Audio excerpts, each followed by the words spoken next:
Miss Governess nettled him. The after-effects of the whiskey he'd consumed during his stint at the Duke's Bastard still coursed through Crispin, but he had done his best to combat it with another hot bath that morning, an immense breakfast, and a hideous amount of coffee. As he stood behind the desk in his study and watched the siren he had foolishly tasked with corralling his hoyden sisters, he clenched his jaw. This morning, she had dressed in yet another bloody sack the colour of mud.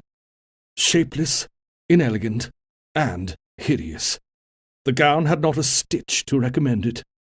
The abundant lace fichu, tucked into her décolletage, obstructed his view of her luscious breasts. Yet another large, unsightly cap concealed her vibrant hair. Everything about what she had donned today was meant to detract from her innate beauty. She could drown herself in drab colours and yards of unnecessary muslin, could hide herself beneath caps and lace and averted gazes, but he saw her. Miss Turnbow was not what she seemed. Something about her had pricked at his soldier's senses on the day she had first appeared in his darkened study, and it continued to prod him now. He did not like his reaction to her. It was inconvenient, perplexing, infuriating, also wild and invigorating. The mere memory of her soft body beneath his had made him as randy as a sailor just returned to land after a year at sea. Lust was not a problem. Crispin adored fucking. His cock was large, and he knew how to use it. His tongue was long, and he knew how to use it. His mouth was wicked, and he— damnation! Best to stay further thoughts in that inappropriate direction, for it made his prick go rigid, and there wasn't a cursed thing he could do to assuage his hunger. He wished for another glass of whiskey. It had been nearly 12 hours since his last sip of poison, and made a dismissive gesture. "Sit, Miss Governess." Her lips tightened, as if in censure. She did not do as he ordered. "Your Grace, I am heartily glad you requested this audience, for we have much to discuss.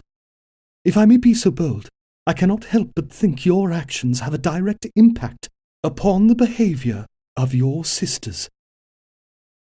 Bold? She was bloody beyond the pale. Did the woman think to chastise him? He had requested her presence, so he could give her the set-down she so richly deserved.